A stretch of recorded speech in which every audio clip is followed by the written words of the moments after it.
definitely learn a fair bit. They learn a fair bit, I think, as well. There's a fair bit of youth out there, particularly coming off the bench, and it was a very tough period of time for them to play out that last 20 or 30 minutes. Until then, the game was, as you say, very much in the balance.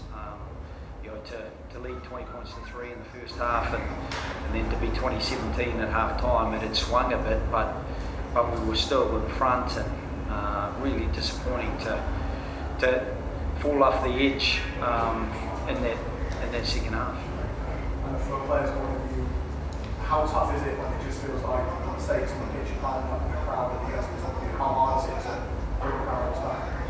Yeah, obviously it was quite difficult out there in that period, and I guess for us we're just really looking to change momentum, and obviously that didn't happen, and they just our forced errors would each time we did that they made us pay there. So we're really trying to look for a green action there, and we didn't find enough in the second half. And Joe, you also had a few games in China to be green now. I just wonder what your reflections are in terms of how it compares to the Ireland job that you made those 10 years ago. Yeah, again, that didn't go completely smoothly either early on. We wore a few losses, but they picked things up pretty quickly. I think there was certainly was a lot older group. We had mature players like Paul O'Connell, Rory Best, Ken Healy, Sean O'Brien, Johnny Sexton, those sort of guys. And while we've got a smattering here, we've got a lot of young guys. I think we've had 16 debutants, and it's going to take a little bit of time to build a strength and depth that allows us, when we do make substitutions or when we are a few players short, that we can still sustain a really competitive effort. Just finally, obviously the news this week with New Zealand going on this and it's all Saturday 2026. I'm not going to ask you if that's annoyed you, but how do you enjoy Argentina? What a piece over the 2 games, and would you consider coming out here in 2026 for a similar sort of maybe playing midweek games against Chile or Uruguay? Yeah, I think the squad have really enjoyed it. I think the time away will stand to us. Obviously, we're disappointed with the second half today, but we probably put 3 pretty reasonable halves together, and as I said, fell off a bit of a cliff in that second half today. So, getting the time with the players and getting the opportunity for them to build as a squad is always really positive when you're away on tour. So, we did enjoy it. Obviously, we travelled through Chile on the way home via Santiago. So, maybe that's something that could happen. Probably the administrators make those decisions, and we just go where we're told and try to put a decent performance together. Cheers, guys. That's all. Thank you. Thanks for any questions online.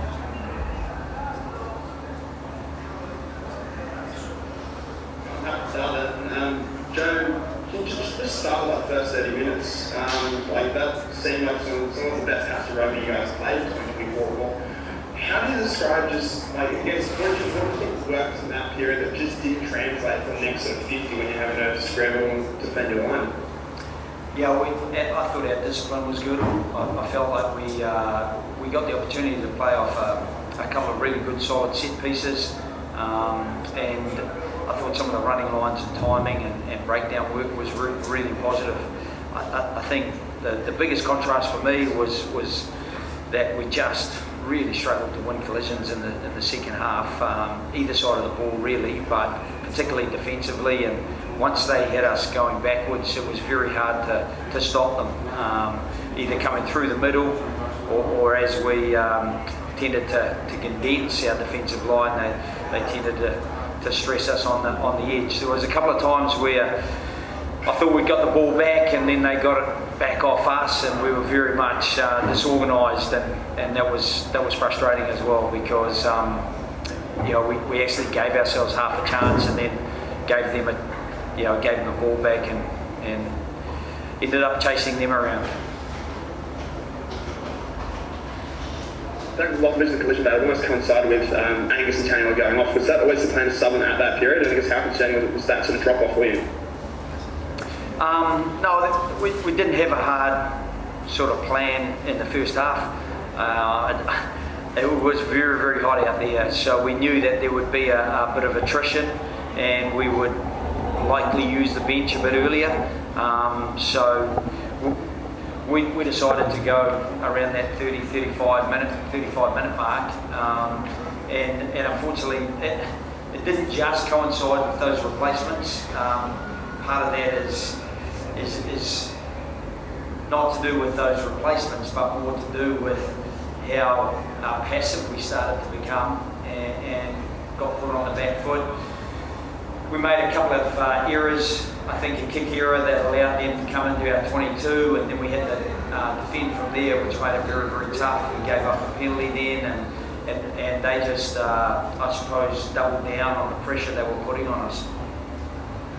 Joe, I don't believe you've experienced a defeat like this, certainly in Leinster and Ireland. How do you respond and how do you bring this team back together against a wounded All Blacks?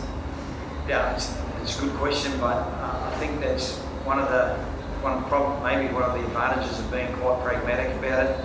Getting the stuff that we did well, particularly in that first 30 minutes, looking to build a bit of confidence on that, and then making sure that we steel ourselves for what's coming with some of the things that we didn't do well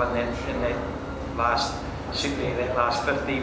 And I think the last 10 minutes we were over chasing the game with a young group, and there's always the risk that the score will blow out. But at 41-27, we're only one score away from potentially picking up a couple of bonus points at worst, and maybe chasing another chance at the game. But I think we just overreached at that back end, and it didn't look great in that last 8 to 10 minutes. Joe, what is the record? What is it that disappointed you most about the end of the game with those defensive losses? Yeah, I guess, records are going to happen. I mean, Argentina put a record score of 38 up against the All Blacks in New Zealand. That's what they're capable of. No teams ever scored 38 points against the All Blacks in New Zealand. That's what they can do. They can score quickly on the back of some really powerful ball carriers, some athletic backs, and some smart passing and thinking play.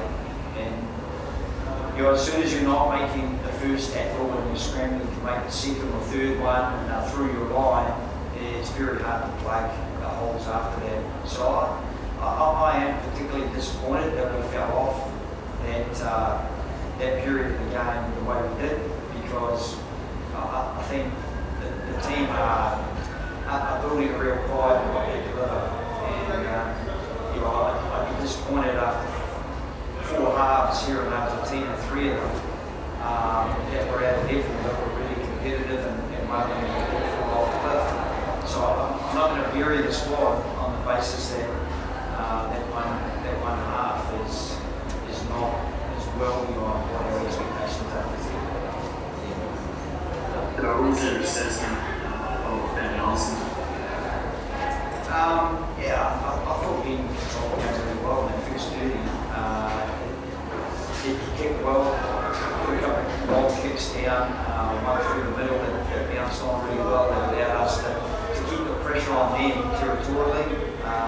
Linked up, obviously took a good gap because he's got that acceleration, maybe just moved away from his support a little bit, and probably just in the backfield, he's still got a few things to learn about making sure he's positioned right and competing for the ball in the air and directing players in front of him. Just really a match up against the All Blacks in a couple of weeks' time. Is it always kind of perfect time to respond? You don't have to have much to get up for a game against the All Blacks in Sydney. Yeah, I mean, for me, it's really the way the team respond now. They're proud young men and incredibly proud to represent the Wallabies. So they would want to put their best foot forward. It'll be a pretty somber flight home, and it's a long flight home. So tomorrow morning we're up very early and heading home, and then we get a chance to get a little bit of a breather, or at least the players do, and then try to hit the ground running. And we prepare for the Bledisloe Cup and Paul Stadium. Last up online was good. Just want to Harry, so you've got a message for sort of Australian fans who sort of wake up, look at the scoreline and just sort of wonder what just happened, that just helps them keep the faith and keeping sort of confidence as you head into the Bledisloe Cup series? Yeah, well, I guess sort of like on Joe said, we've played some, three really good halves of footy out of the 4 games there, and it's so disappointing. I guess the way we finished that game, I really feel it's not us, and it is going to hurt a lot. But we take a lot of positives from this tour. Our first game, we were a really tough win there, and we've had some really good footy today in the first 40. So obviously it was a tough loss for us today, but we should keep, just keep trying to improve. And I guess it's when you got the All Blacks just around the corner, it's pretty exciting. I've got one. It's Sam, Murray, Tony, you go first if you've got one. No? Yeah, cool. Harry, just take us through, it's a pretty obvious question, but the dressing room, as captain, I mean, obviously a huge disappointment, but yeah, just take us in how the boys are going at the moment. Yeah, it's obviously pretty gutted change room at the minute. We love playing for our country. We love putting everybody in the line, and I guess to have the score like that, it really does hurt everyone. And I'm sure we'll hurt for the next few days too. But for us, we just really got to take our learnings from that game and enjoy a few days off to refresh and get ready to come back in and be better footballers. It's obviously chalk and cheese from last week's change room, and yeah, not much else to that. Thanks, guys. Appreciate your time. Thank you. Okay. Thank you. Yeah, nice.